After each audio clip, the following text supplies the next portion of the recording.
बिहार में चुनाव आगामी 5 महीने में होने हैं, लेकिन बिहार की जो राजनीति है उसमें हलचल अभी से दिखाई देना शुरू हो गया है। खास करके सारण क्षेत्र में ये हलचल काफी तेज है और इसका वजह है कि जन सुराज के जो मुख्य हैं, जन सुराज के जो सूत्रधार है प्रशांत कुमार जी इस समय सारण प्रमंडल में है और उनका सिवान में प्रवेश भी हो गया है। कल वो जरूर रघुनाथपुर में रहेंगे।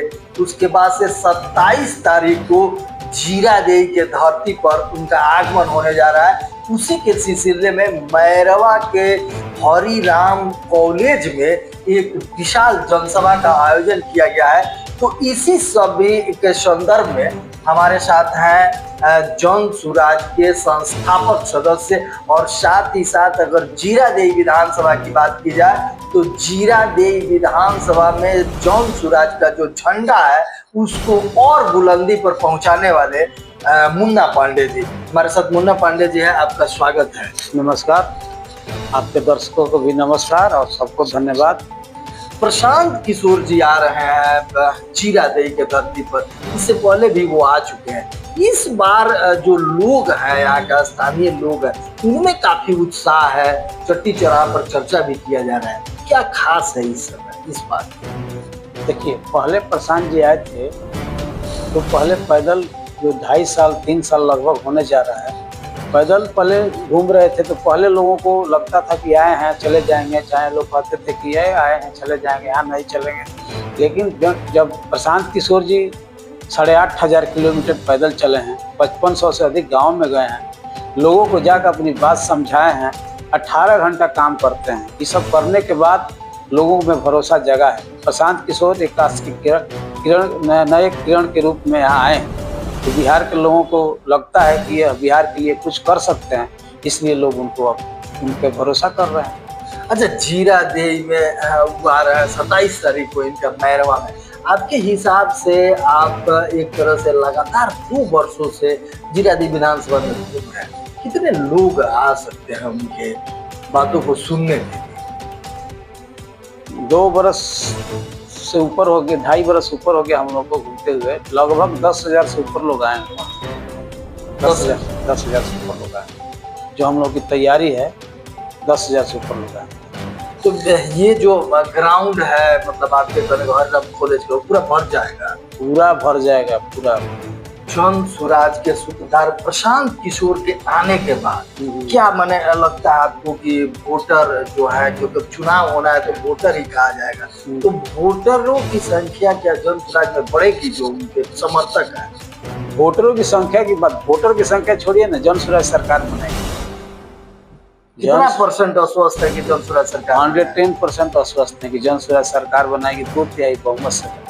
यहाँ बीजेपी की अगर बात की जाए, मैंने एनडीए गठबंधन की, तो एनडीए गठबंधन बार बार ये दावा कर रही है कि 243 में से 225 सीट हमारा आने वाला है। उसके बाद से अगर मुख्य विपक्षी पार्टी अगर कॉल है राजद महागठबंधन की, तो वो बोल रहे हैं कि इस बार हम सरकार बनाने जा रहे हैं। उन सब के बीच में जन सुराज पिस तो नहीं जाएगा? भाजपा को यहाँ वोट मांगने का कोई अब राइट नहीं बन रहा है, क्योंकि भाजपा का कोई बिहार के लिए विजन नहीं। भाजपा बिहार के लिए कुछ करने नहीं जा रही है ना कि बिहार में भाजपा तो 20 साल से नीतीश जी का पिछलगू बनी हुई है। भाजपा का तो कोई लीडर नहीं जिसका आप नाम ले सके कि जो बिहार का नेतृत्व कर सकता है।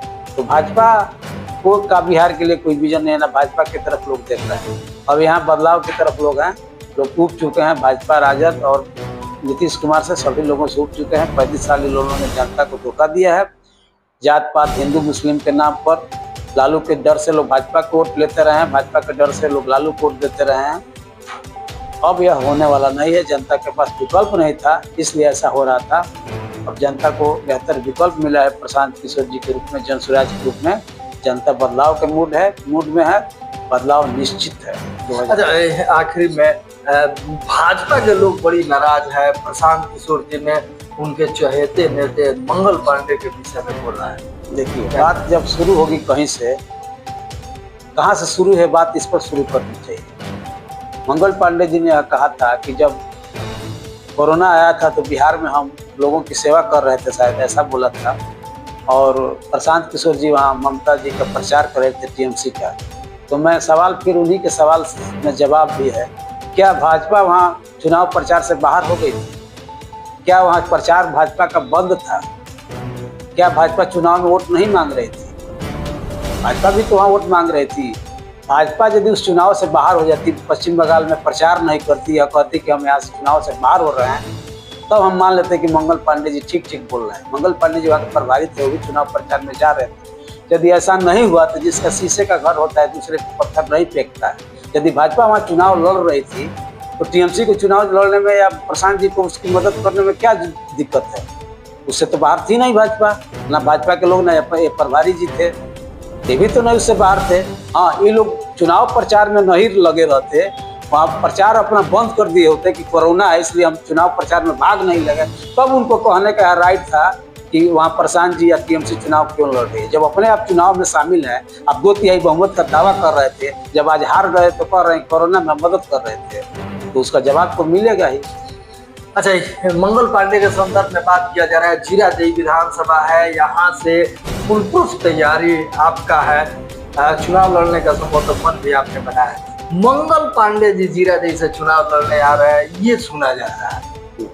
लोकतंत्र है, सबको लड़ने का अधिकार है, इसमें किसी को कोई भी कह सकता है। मंगल पांडे, मुन्ना पांडे और भी लोग अपना कोई भी लड़ सकता है, सबको लड़ने का अधिकार है, लोकतंत्र है। यही हमारी खूबसूरती है बिहार की या देश की, कोई भी कह सकता है, लड़ सकता है। मंगल पांडे बड़े नेता हैं, लड़ सकते हैं। क्या अगर मंगल पांडे यहाँ लड़ते हैं तो क्या रूपरेखा रहेगा जीरादेई का? कोई भी लड़ेगा, हारेगा जनसुराज ही जीतेगा, लड़े कोई, जीतेगा जनसुराज। तारीख जो प्रशांत किशोर जी यहाँ आ रहे हैं, तो जो स्थानीय आसपास क्षेत्र के जो भी जनसुराजी है, जनसुराज के समर्थक है, उनसे क्या अपील करना चाहते हैं? मैं सबसे करबद्ध प्रार्थना हाथ जोड़ के निहोरा कर रहे हैं कि भाई आप लोग प्रशांत किशोर जी जो इस बिहार के बदलाव के लिए, बिहार के व्यवस्था के लिए, यहाँ के बच्चों के रोजगार के लिए, यहाँ बच्चों के पढ़ाई के लिए जो मुहिम चलाए हैं, बिहार को अग्रणी 10 स्टेट में शामिल करने का जो उनका सपना है 10 वर्ष के अंदर, उसके लिए आपके गांव में आ रहे हैं, बिहार के बदलाव के लिए आ रहे हैं। तो आप इसमें सहभागी बनिए, उनका साथ दीजिए, उनके कंधा से कंधा मिलाइए और उनको बल प्रदान कीजिए, यही सबसे आग्रह है।